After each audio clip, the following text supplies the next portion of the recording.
I was 7 when everything flipped upside down. That was the day Lily, my baby sister, came into the picture. My folks, they just couldn't get enough of her. "Look at that, she's got our nose, our eyes," they'd gush, acting like I was some stranger who accidentally wandered into the photo. I'll never forget the day they brought Lily home from the hospital. The whole house was buzzing like some big shot was coming to visit. And there I was, smack in the middle of it all, just trying to catch a glimpse of this sister everyone was fussing over. But no, the moment they walked in, it was like I turned invisible. "Nellie, sweetie, why don't you go play outside? Let us have some time with Lily," Mom said, with a kind of gentle shove towards the door. Dad was no better, all googly-eyed over Lily, acting like I wasn't there. As time marched on, it was clear who got the VIP treatment. Lily got the works, the newest toys, clothes that weren't picked out of a clearance bin, and even the better slices of cake. Me? I got the leftovers, the hand-me-downs, and the good-enoughs. School turned into a nightmare.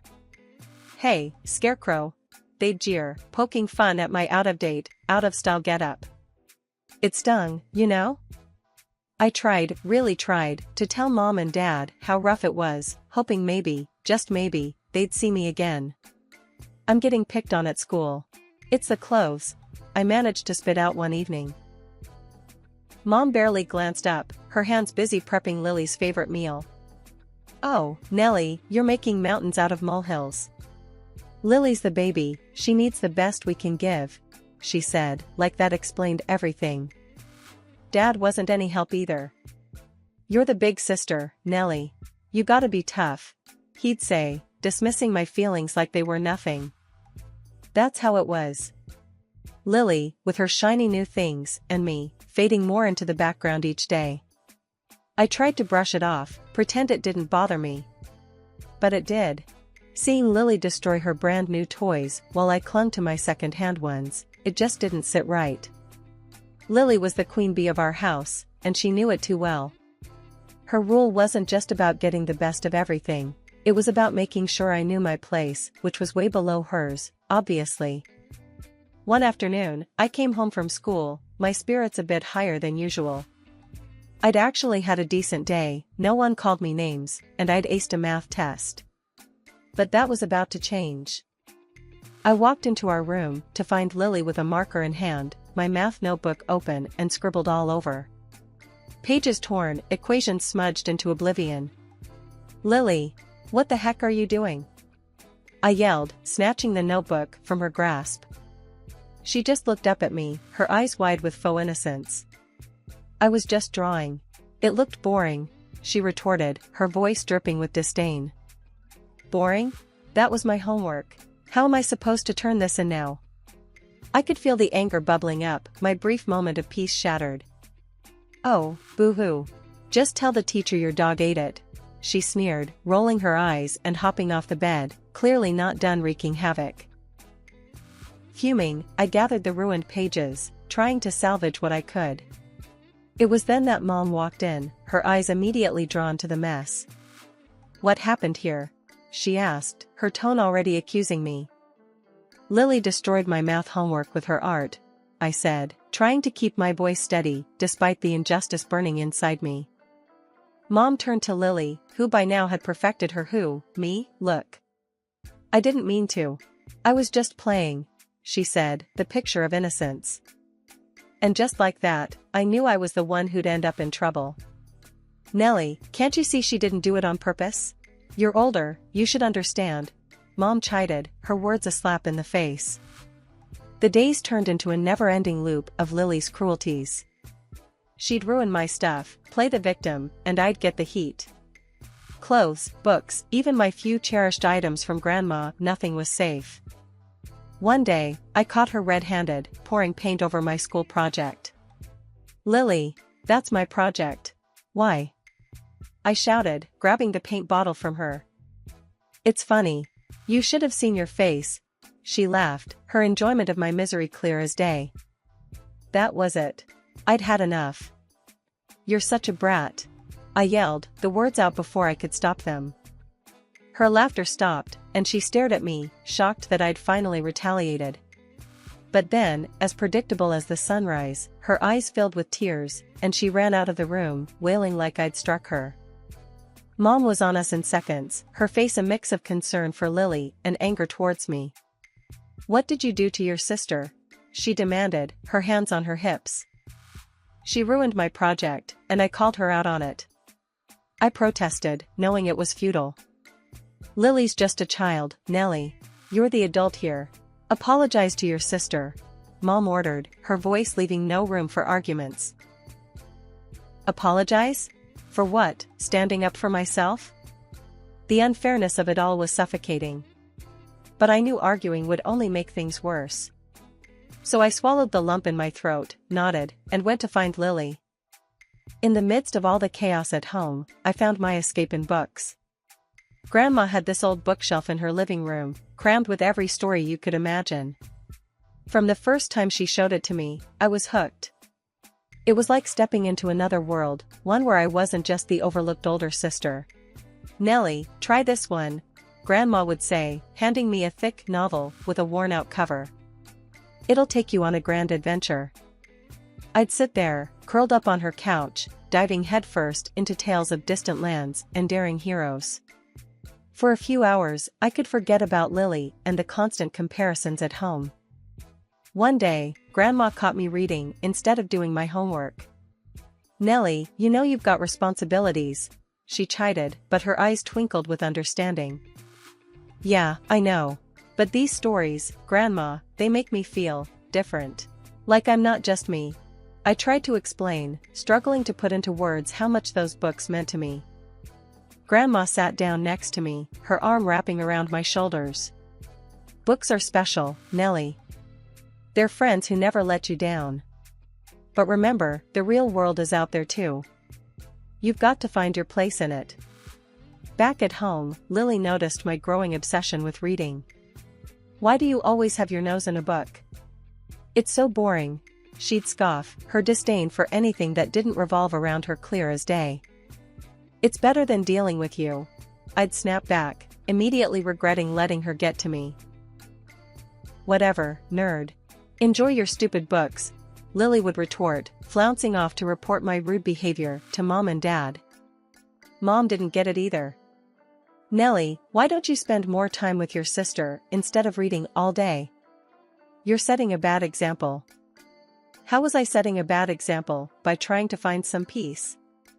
It was like they were speaking a different language, one where logic and understanding were foreign concepts. "Because she doesn't get it, Mom. She doesn't get me. No one here does," I said once, my frustration boiling over. "All this reading's making you moody.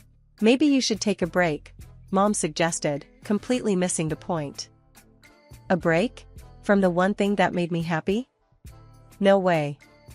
Those books were my lifeline, transporting me from a home where I felt invisible to places where anything was possible. I wasn't about to give that up. Evenings at Grandma's became my sanctuary. She never judged, never told me I was reading too much or wasting my time. Instead, she'd just smile and pass me another book. "You're a lot like me, Nellie. A dreamer. And that's a good thing." "Thanks, Grandma. It's just hard. At home, I admitted, the words spilling out before I could stop them. "I know, dear. But remember, the people in those stories you love? They face challenges, they struggle, but they never give up. You've got that same spirit in you." Those books and the time with Grandma, they were like a lifeline for me. But everything took a hit when I turned 17. Grandma passed away. It felt like losing my anchor in a stormy sea. My parents, though, they barely batted an eye. All they saw was an opportunity to dig through her stuff, like vultures circling for a meal. "I can't believe she had all this old junk. What are we even going to do with it?" Mom said, rifling through Grandma's things with a dismissive air. Dad was no better, eyes lighting up at the thought of what could be sold. "There's gotta be something valuable here. People pay good money for antiques," he mused, completely ignoring the sentimental value of Grandma's possessions. Then came the moment they found Grandma's library, my sanctuary. Those shelves held more than books, they held memories, lessons, and love. But to my parents, it was just another space taker. We should just toss these out. Clear up some space, Dad said, ready to condemn my world to a trash bin. Panic surged through me at the thought. No. Please, can I have them? If you don't want them, I'll take them, I blurted out, desperation making my voice louder than I intended. Mom and Dad exchanged looks, eyebrows raised as if the idea was ludicrous. You want these old things? What for? You've got enough junk, Mom said, her voice laced with skepticism. They're not junk. They were Grandma's, please, I begged, the thought of losing those books like losing a part of me. Dad snorted, a sound of disbelief and annoyance. Fine, take them. It's less for us to deal with, he conceded, clearly uninterested in the emotional value the books held for me. Graduation day hit me with a mix of excitement and dread. I knew my folks didn't have the cash to send me off to college. I was gearing up to hit the job hunt hard, save up every penny for tuition. But then, out of the blue, Mom and Dad offered to foot the bill for my studies. We'll pay for your college, Dad announced one evening, like it was no big deal. I was floored. Maybe they did care, deep down. Maybe they saw how hard I worked, how much I wanted this. Packing my bags, stuffing them with my worn-out clothes and those precious books from Grandma, I felt a flicker of hope. Off to college to become an accountant, I was determined to make them proud. Living on campus was a game-changer. I hit the books and the part-time job circuit with everything I had. My roommates threw around jokes, calling me Cinderella for how I juggled studying and working. You're gonna miss your youth, buried in those books and work, they'd laugh. But I didn't mind, I had my eye on the prize. Then, the bomb dropped. Mom called one day, her voice all business. It's great you found a job, but don't forget, you owe us half your paycheck every month. I nearly dropped the phone. What? But I'm barely covering my expenses here. I thought the deal was just for tuition. That was the deal. Tuition in exchange for you paying us back. You're working now, so start sending the money, she snapped, her tone ice cold. I tried to argue, to explain how tight things were already, but it was like talking to a brick wall. We paid for your ticket out of here. You owe us, period, was her final word on the matter. So, I started sending them half my earnings. Every paycheck felt like a punch in the gut, a reminder that my hard work wasn't really mine. My roommates noticed the change, saw how every call home left me stressed and angry. Cinderella's turned into a debtor, huh? They'd say, trying to lighten the mood. But it wasn't funny. Not really. I felt trapped, like I was caught in a cycle I couldn't break free from. Studying, working, then handing over half of what I made. It was a brutal wake-up call. My parents' generosity was just another chain, another way to keep me tied to them, indebted and under control. Years rolled by, and I clawed my way up to become an accountant at a big company. The pay was nothing to brag about at first, but it was mine, and it fueled dreams of getting my own place, a tiny apartment where the only rules were the ones I made. Then came the family dinner, thrown in my honor for finishing college. That's where the dream got punched in the gut. Over plates of cold lasagna, Mom and Dad laid it on me thick. You need to keep giving us half your salary, Dad said, not a hint of thanks in his voice. I choked on my food, stunned. What? Still? I thought that was just for college. Mom's look could freeze lava. You owe us, for your education. You think that was free? Their words hit like a slap. There I was, dreaming of freedom, and they were tightening the chains. I had no choice but to stay put, handing over half my earnings, living in a room that felt more like a cell. With their hands out and jobs now just part-time, my folks settled into a comfy routine of TV binges, while I slaved away. Coming home meant stepping into a house where even a cooked meal was too much to ask for.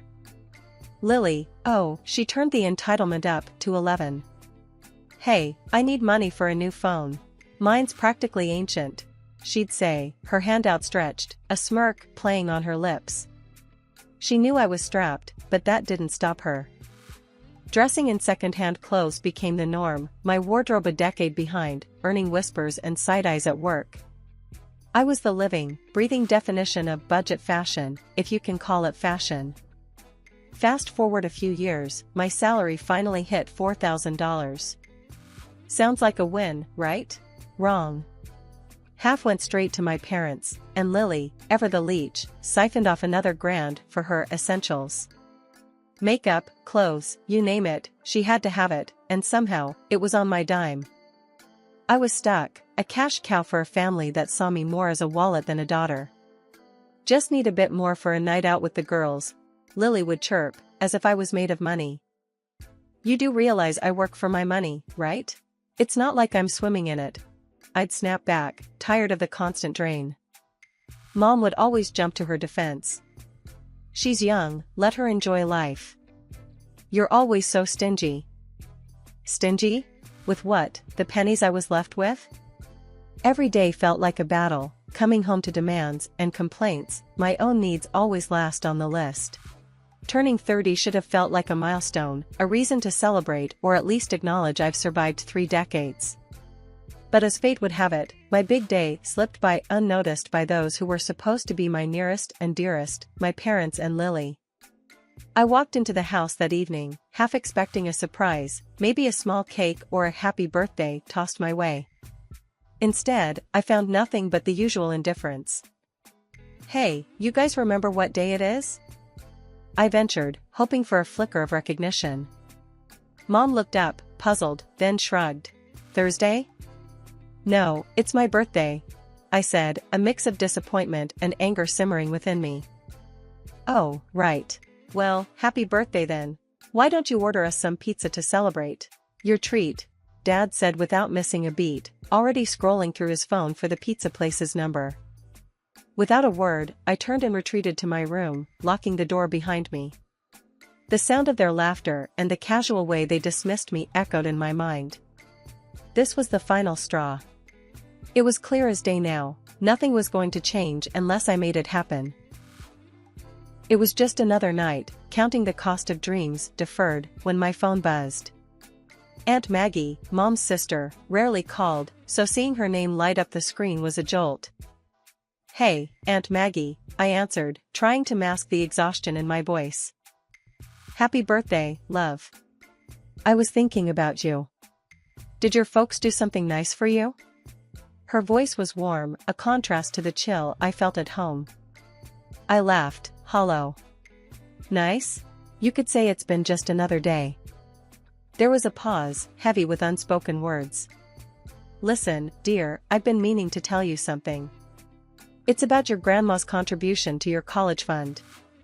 I sat up straighter, confusion threading through my curiosity. What contribution? Mom and Dad paid for college. They remind me every chance they get. Aunt Maggie sighed, a sound laden with regret.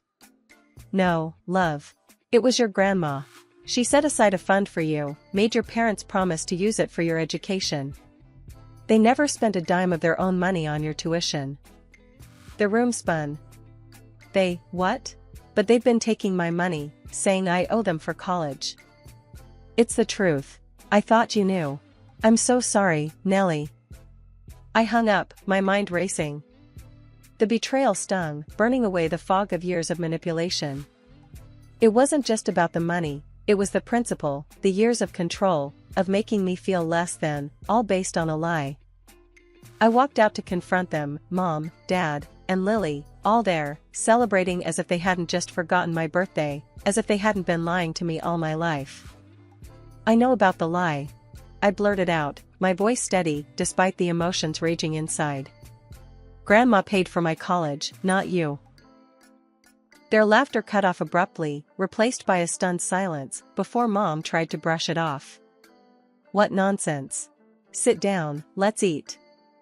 You're overreacting as usual. Dad, with that smug look of his, chimed in. Yeah, and don't forget to pay for this feast. It's your treat, remember? That's when I dropped the bomb. I'm done. I'm leaving. You've lied and used me for the last time. Their smirks faded. Dad's eyes widened, and Mom's face went pale. You can't be serious, she stammered. After everything we've done for you? I was firm. Exactly, because of everything you've done. I'm out. Lily snorted, her usual mocking self. Where will you go? You can barely afford to dress yourself. I ignored her jab. I'll figure it out. I'd rather struggle on my own than continue living like this. Dad finally set his phone down, his expression serious for once. You think you can just walk away from your responsibilities here? My only responsibility is to myself, I countered. I've done enough for this family, more than enough. It's time I start living for me. Mom's face hardened. If you walk out that door, don't think of coming back. Packing was a blur. I took what mattered most, Grandma's books, a few clothes. Everything else, all the trappings of a life filled with deceit, I left behind. I found a place, small but mine, a little apartment that felt more like home than any house I'd ever lived in. The shock of realizing I could actually afford to live on my own, without scrimping or saving every penny for them, was liberating. For the first time, I could breathe, really breathe, without the weight of their expectations and manipulations crushing me.